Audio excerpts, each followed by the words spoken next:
हनुमान, कौन था वो राक्षस? प्रभु, आपको कैसे पता चला? क्योंकि मैं जानता हूं कि मेरा हनुमान कभी किसी निर्दोष नागरिक को पीड़ा पहुंचा ही नहीं सकता। मुझे पूरी बात बताओ हनुमान। प्रभु, मुझे सूचना मिली कि कोई नगर में असत्य निंदा कर रहा है। एक सर कटा तो दूसरा उत्पन्न हो गया। अवश्य ही कोई आसुरी शक्ति है वो।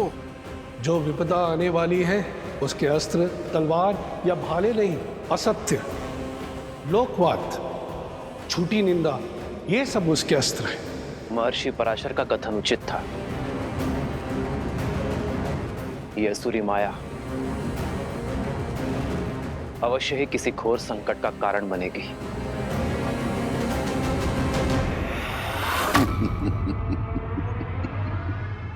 युद्ध तो अब आरंभ हुआ है, राम भक्त हनुमान।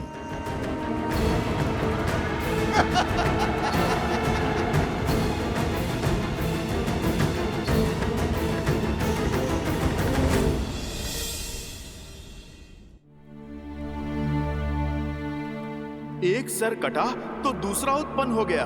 अवश्य ही कोई आसुरी शक्ति है वो।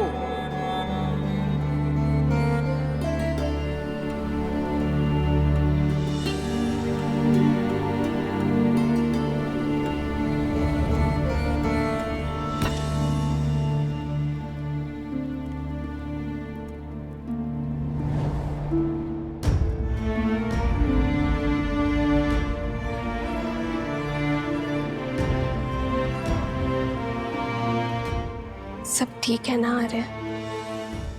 हर सुख दुख साथ निभाने का निर्णय लिया है ना हमने? चिंता नहीं चिंतन है सीते। राज्याभिषेक की सौगात के साथ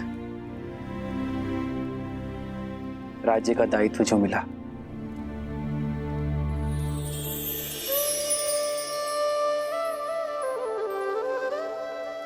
दायित्व तो आपने बिना राजपाट के भी निभाया है आर्य।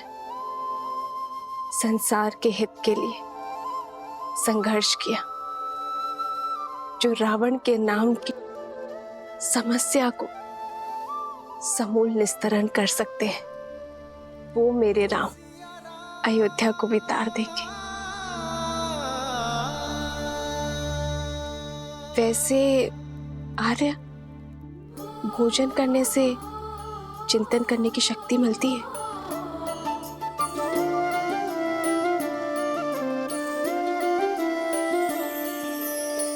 जन्म जन्म का है ये संगम, राम रतन सीता वैभव धन।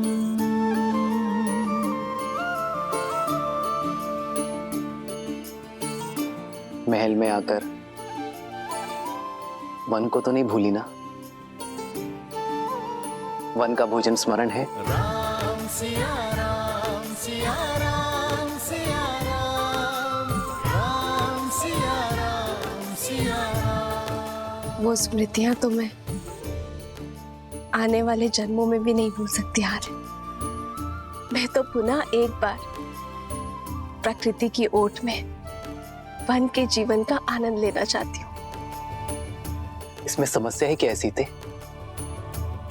राम तो सीता की हर इच्छा पूरी करता है, और ये तो महारानी की इच्छा है। ये तो शीघ्र ही पूर्ण करूंगा।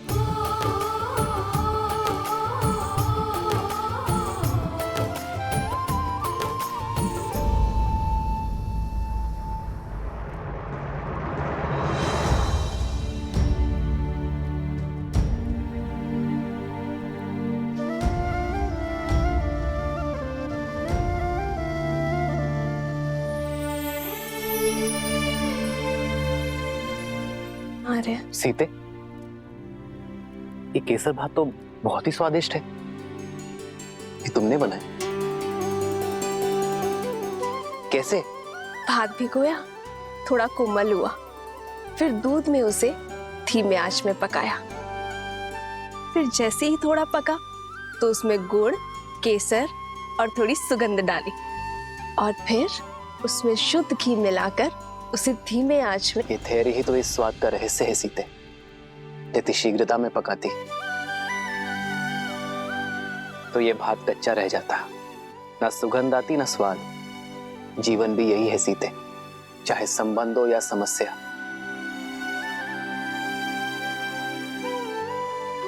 समय की आंच के साथ ही इसे समझा जाता है और सुलझाया भी जाता है। और यदि शीघ्रता दिखाई तो सुख और शांति नहीं, चिंता और दुख मिलेगी। स्पष्ट कहिए आर्य। मैं तुम्हें बातों में नहीं उलझा सकता सीते, और तुमसे असत्य भी नहीं कह सकता। इसलिए समय दो सीते, क्योंकि सत्य कहने का समय अभी आया नहीं। समस्या को जानने से पूर्व उसकी चर्चा करना उचित नहीं है।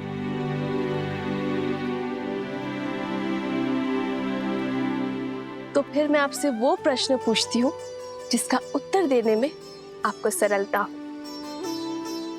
तो बताइए, महाभोज में हनुमान और वानर सेना के लिए क्या भोजन बनाऊं जिससे वो संतुष्ट हो? ये तो पहले से भी कठिन प्रश्न है सीते। इस प्रश्न का उत्तर ना नर दे सकते हैं ना नारायण, और चिंतन भी समय के साथ इसे सुलझा नहीं सकता।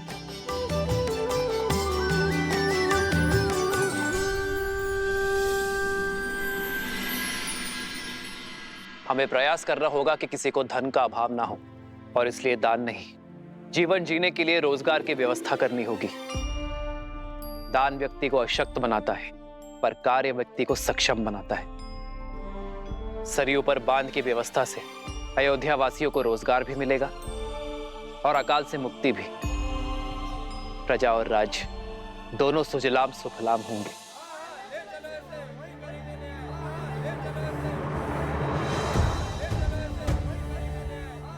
ये कोलाहल कैसा? ऐसा प्रतीत होता है हमारी प्रजा है महाराज। मैं अभी सैनिकों को भेजकर शांत करवाता हूँ। राजा को शांत नहीं, संतुष्ट करना होता है सुमंत जी। प्रजा का सुख मुझ तक पहुंचे ना पहुंचे, उनका असंतोष अवश्य पहुंचना चाहिए। उन्हें भीतर बुलाइए। रक्षा करिए महाराज, रक्षा कीजिए, हमारी रक्षा कीजिए, रक्षा कीजिए, हमारी रक्षा कीजिए, रक्षा कीजिए महाराज, रक्षा कीजिए महाराज, रक्षा कीजिए महाराज। शांत हो जाइए। जो बात है निसंकोच कहिए, निर्भय होकर कहिए। हमारे प्राण संकट में है, रक्षा कीजिए महाराज, हमारी रक्षा कीजिए, हमारी रक्षा कीजिए। पश्चिम की ओर से राक्षसों ने हमारे ऊपर आक्रमण कर दिया और हमारे अनेकों भाइयों को उन्होंने मार डाला। हमारा धन दान सब कुछ लूट लिया उन्होंने।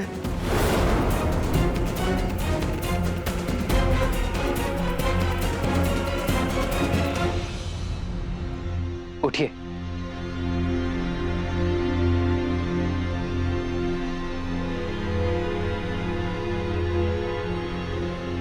कौन है ये राक्षस? क्या नाम है उसका?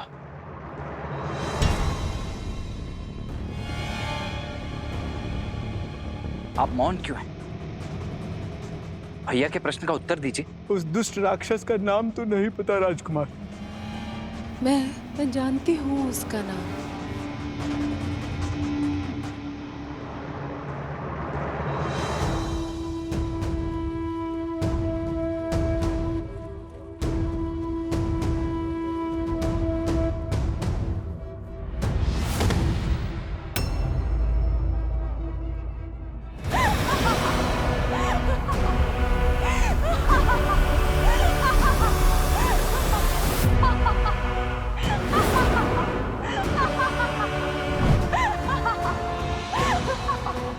सूर्पनखा। रुक जाओ लक्ष्मण। मेरे मामा भस्कर्ण ने मचाया है ये हाहाकार तुम्हारे राज्य में राम। वो भास्कर्ण जो संपूर्ण राक्षस कुल का प्रतिशोध लेंगे, हमारे खोए हुए मान सम्मान को लौटाएंगे। है बल तो आओ और लड़ो उनसे, बचा लो अपनी इस अयोध्या को।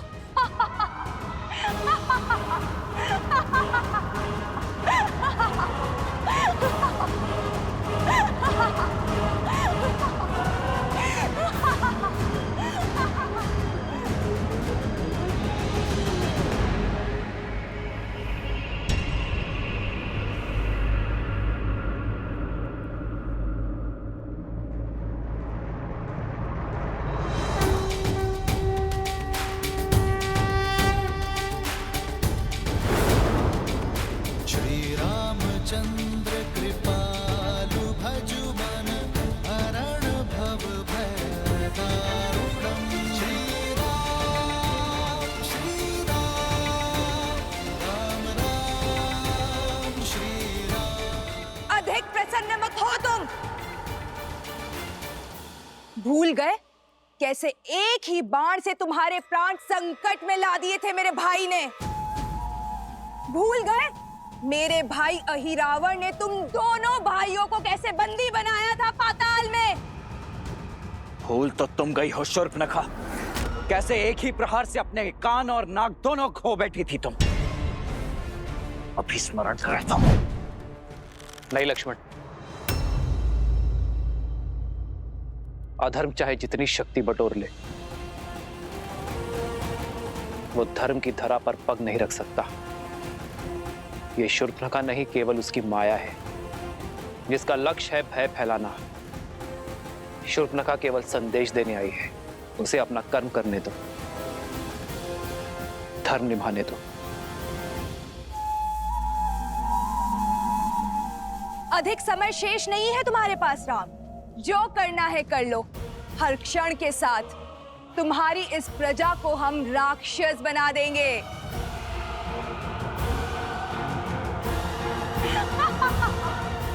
तुम्हारा कार्य पूर्ण हुआ शूर्पणखा, तुम्हारा संदेश मुझे मिल गया है। अब इस वृद्धा की देह को छोड़ दो। और हां, रामराज्य में ना भय की छाया होगी और ना ही अवगुणों की माया।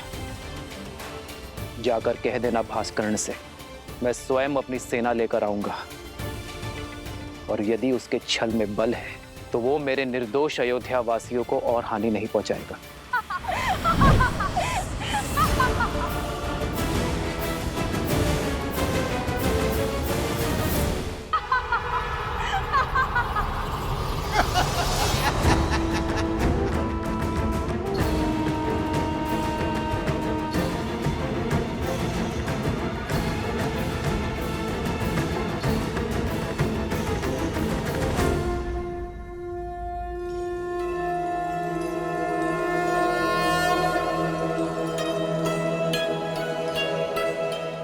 माता, आपने स्मरण किया? सब ठीक तो है ना माता? क्या किसी ने आपको सताने का दुस्साहस तो नहीं किया?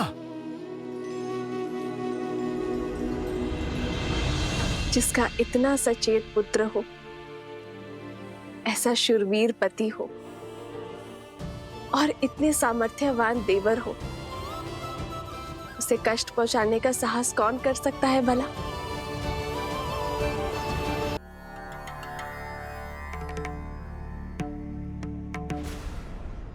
सहस्त्रमुख,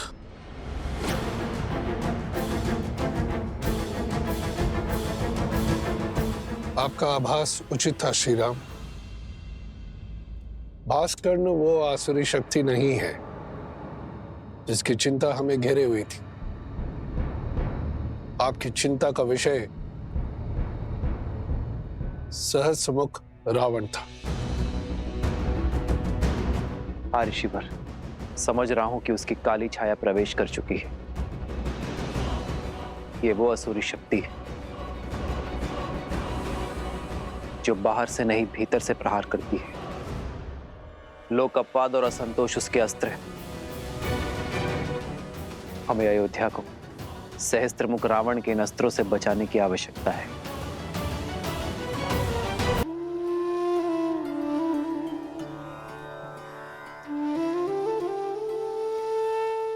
तुमने केवल मुख से ही माता नहीं कहा हनुमान, मन से भी माना है। इसलिए आज ये माता अपने पुत्र को उनका प्रिय भोजन खिलाना चाहती है। ओह, तो हमारी माता वचन अनुसार महाभोज का प्रबंध कर रही हैं। अद्भुत। मैं अभी जाकर वानर सेना को बताता हूँ। वो सब भी आपके हाथों से भोजन खाने के लिए आतुर है माता। अभी जाता हूँ। हनुमान, मेरे प्रश्न का उत्तर तो देते जाओ। कौन सा प्रश्न माते?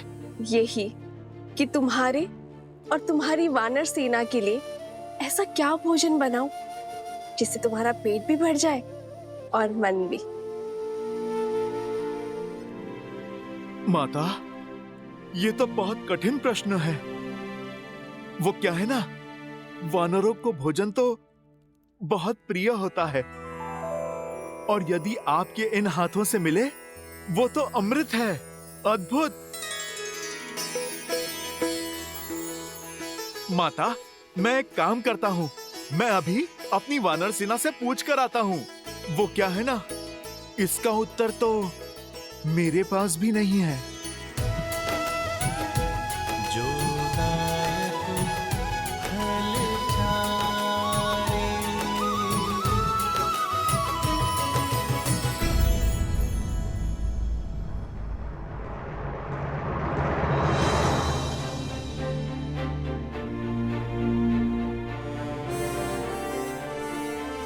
ना हमारा शत्रु सरल है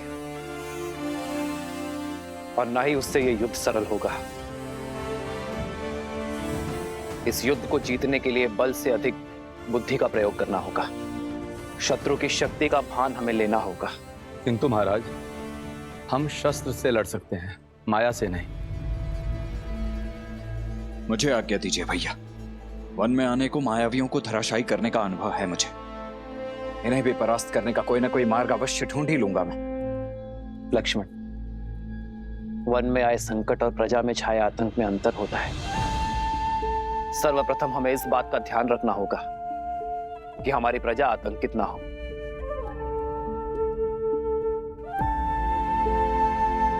और लक्ष्मण, असाधारण शत्रु को साधारण रणनीति से नहीं हराया जाता। हमें सैन्य बल के अतिरिक्त कुछ और भी चाहिए होगा। भास्कर्ण और उसका पुत्र संघार दमन, ये दोनों साधारण राक्षस नहीं है। बल और छल के धनी है, माया विशेषज्ञ है, रक्तपात के प्रेमी है। जो भी इनके सामने आता है उसे वे मृत्यु के घाट उतार देते हैं। अपने माया के बल से वो अंधकार में भी प्रवीणता से युद्ध करते हैं।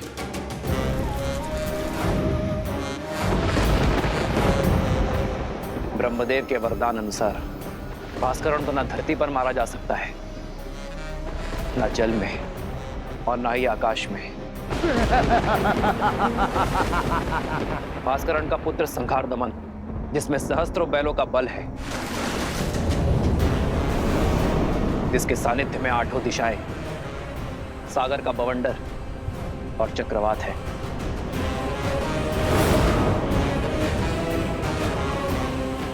केवल यही नहीं राम, साथ ही वो उभयचर भी है, जो जितनी सरलता से थल पर रह सकता है उतनी ही सहजता से जल में भी जी सकता है। ब्रह्मदेव के वरदान के अनुसार उसकी मृत्यु जल के भीतर ही हो सकती है, वो भी तब जब उसकी श्वास नली काट दी जाए।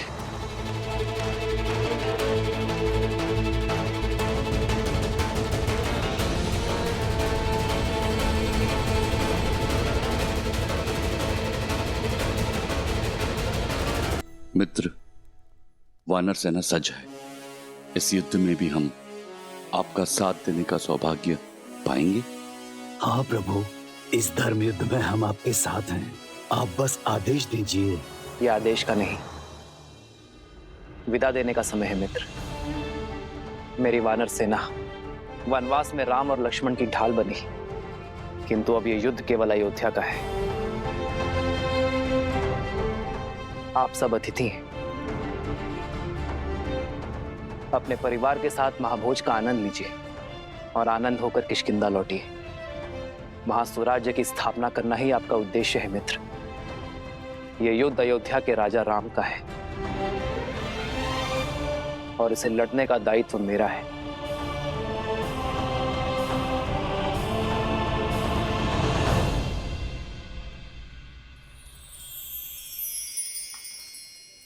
ये क्या है हनुमान? माता, ये खाने की सूची। इतनी बड़ी सूची? ये तो केवल आरंभ है माते। सूची तो बहुत लंबी है। माता, आप भोजन खिलाकर हमारे तन और मन को तृप्त करना चाहती है ना? आपने मेरी सहायता मांगी तो लीजिए, मैं सूची ले आया। माता, निभा दिया मैंने अपना कर्तव्य।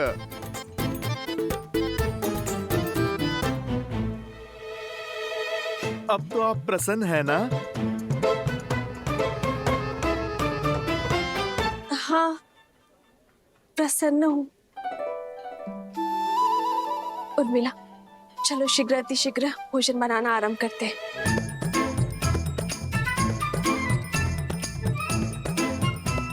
समझ नहीं आता पहले क्या बनाए दीदी, आरंभ कहाँ से करें?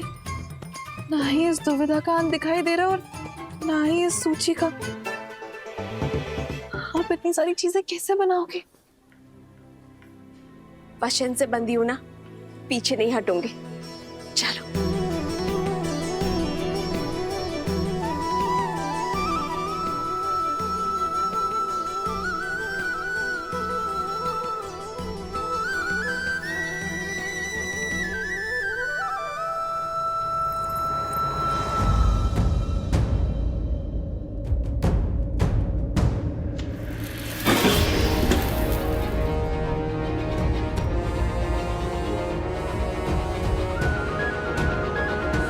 सीता, दीदी,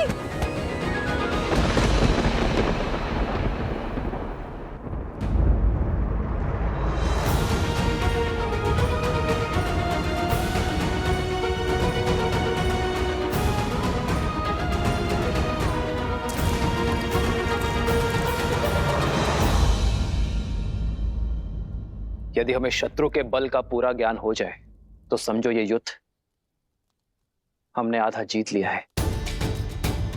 अब समय आ गया है कि अपनी शक्ति को इस प्रकार सज्ज करें कि हमारा शत्रु अचंभित हो जाए। हमें उपयुक्त शस्त्रों को खोजना होगा। प्रभु, प्रभु, प्रभु, वो माता सीता। प्रभु, क्या हुआ सीते को?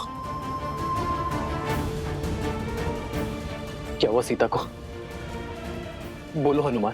प्रभु, वो माता सीता मूर्छित हो गई है।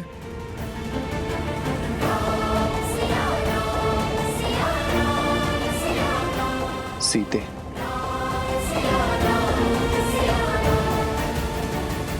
वैद्य जी, मेरी चित्त की व्याकुलता को मिटाइए। बताइए क्या हुआ है सीता को? चित्त में चिंता नहीं, आनंद को भर ले राजमाता। इस धरा पर शीघ्र ही श्री राम के उत्तराधिकारी के नन्हे नन्हे पग पड़ेंगे।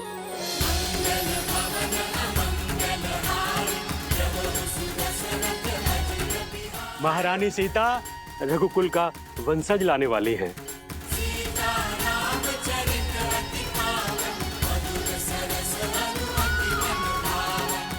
सच? मेरे राम की संतान होने वाली है। आपको कोटि कोटि धन्यवाद।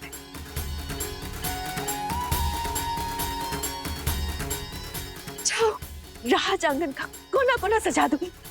मेरे राम का उत्तराधिकारी आने वाला। अयोध्या में उत्सव का शंखनाद होना चाहिए और न बधाई गीतों का नाद बजना चाहिए। जाओ जाओ, जल्दी जाओ जाओ।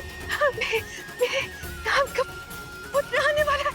एक दिन तुमने सुना, हमारे राम की संतान आने वाली है।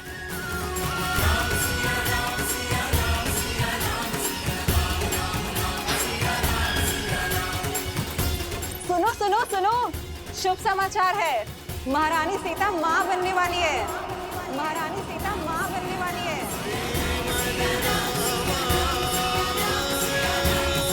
सीते,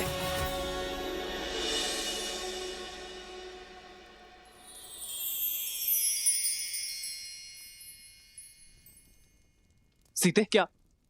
माँ, सीते पुत्र को पिता बनने की बहुत बहुत बधाई। मंगल भवन अमंगल हारी, द्रवहु सुदशरथ अजिर बिहारी।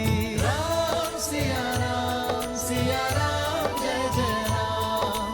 राम सिया राम जय जय राम। अरे अब भावों में बहती ही रहोगी या तैयारियां भी करोगी? पूरे राजमहल और सारी अयोध्या में उत्साह और उत्सव का रंग भी तो बिखेरना है। चलो चलो सखियों। हो हर्षित रही नगर के लोगा, करहि सकल सुर दुर्लभ भोगा। अब पहले से अधिक ध्यान रखना होगा तुम्हें सीता का। इस अवस्था में पत्नी का संबल और पति का साथ उसका प्रेम ही तो होता है।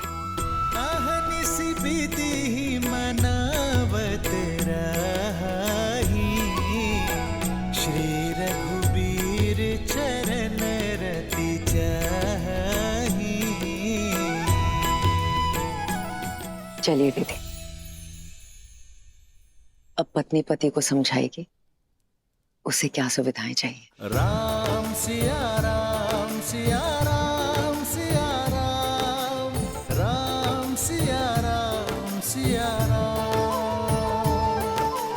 राम सिया राम सिया राम सिया राम। राम सिया राम सिया राम।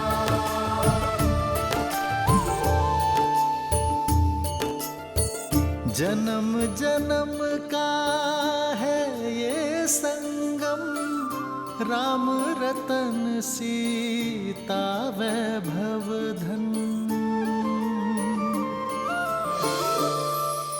सच मांडवी, हम चाचा बनने वाले हैं।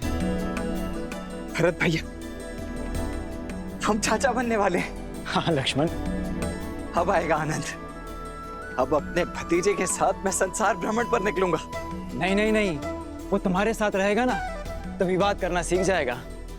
मेरा भतीजा तो अपने भरत चाचा का मित्र होगा। भरत भैया, बधाई हो। बधाई हो लक्ष्मण, बधाई हो। आज महाराज दशरथ होते तो राम की संतान का समाचार पाकर भूले नहीं समाते।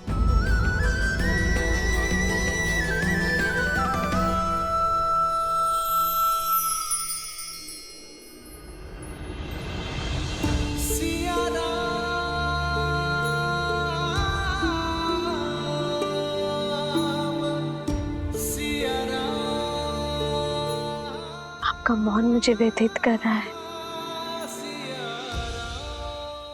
क्या आप प्रसन्न नहीं है? प्रसन्नता तो इतनी है कि मेरे शरीर के कण कण में भर गई है सीते। शब्दों को बाहर निकलने का स्थान ही नहीं बचा। पिताश्री की प्रसन्नता का आज आभास हुआ मुझे। अपनी संतान के प्रति उनके प्रेम का भान हुआ। जब पिता बनने का आभास होना इतना मधुर है तो पिता बन जाना कितना सुंदर होगा।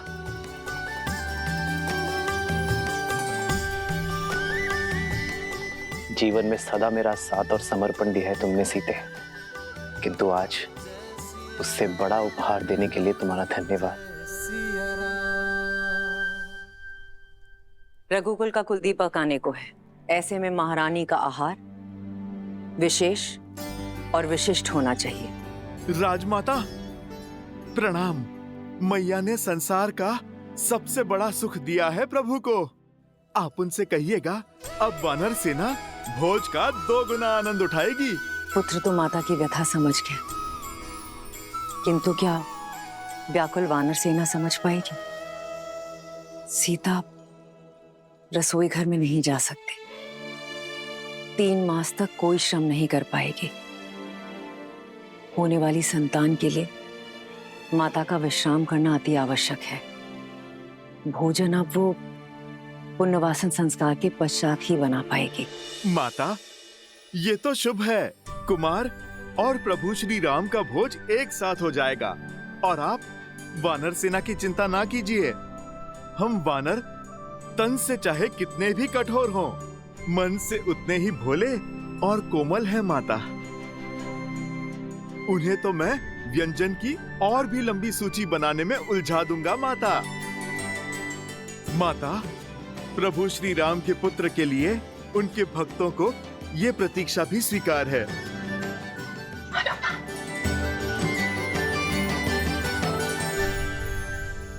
सीते, ये भेंट मेरे और तुम्हारे आने वाले प्रेम प्रतीक के लिए। अच्छा,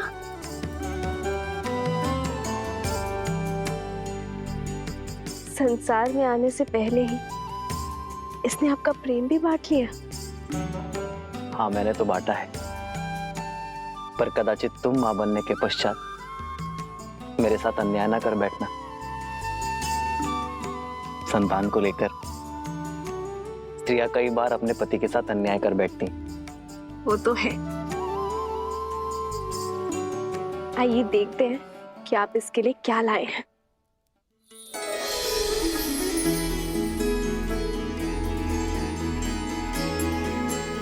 वेद मंत्र के ताड़पत्र, बस?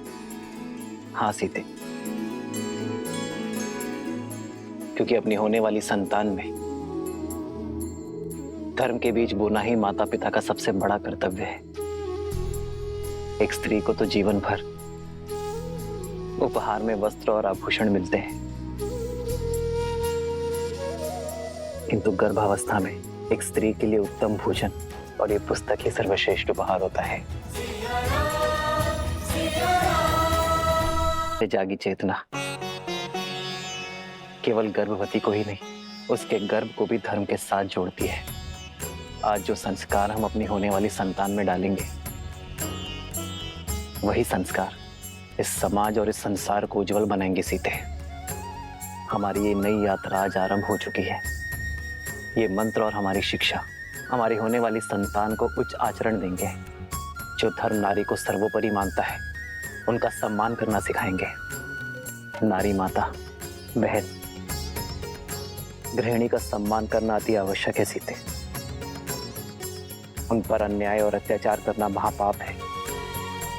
इस विचार का प्रचार और प्रभाव केवल हमारी होने वाली संतान पर ही नहीं, संपूर्ण समाज पर होना चाहिए। सीते, आज तक मुझे मिली हर भेंट से अधिक अनमोल आपका दिया ये उपहार है आर्य। इसे पाना मेरा सौभाग्य है और मैं वचन देती हूँ आप हमारी संतान सदा धर्म और न्याय का संस्कार पाएगी, नारी का सम्मान करेंगे और उसका प्रचार और प्रभाव समाज पर डालेगी। राम सिया राम जय जय राम, राम सिया राम जय जय राम।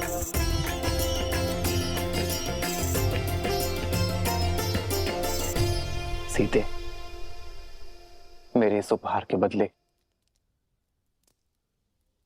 क्या तुम मुझे एक उपहार दोगी? कल जो प्रश्न तुम मुझसे पूछना चाहती थी,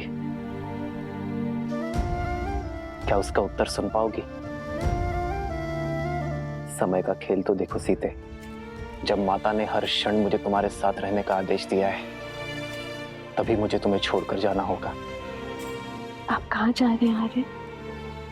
एक राजा का कर्तव्य निभाने, अपने राज्य के लिए युद्ध लड़ने।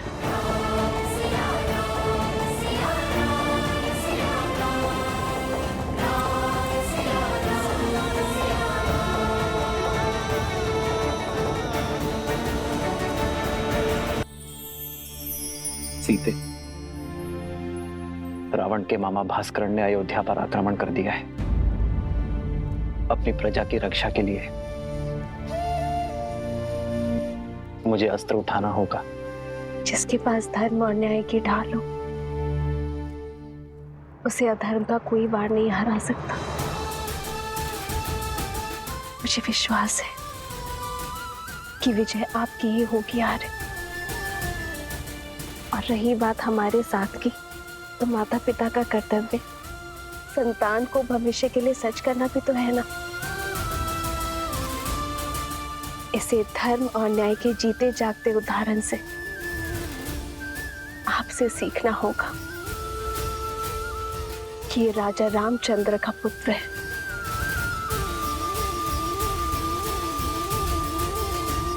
जानती हो सीते, मेरा सबसे बड़ा बल क्या है? तुम्हारा विश्वास। राम सिया राम सिया राम।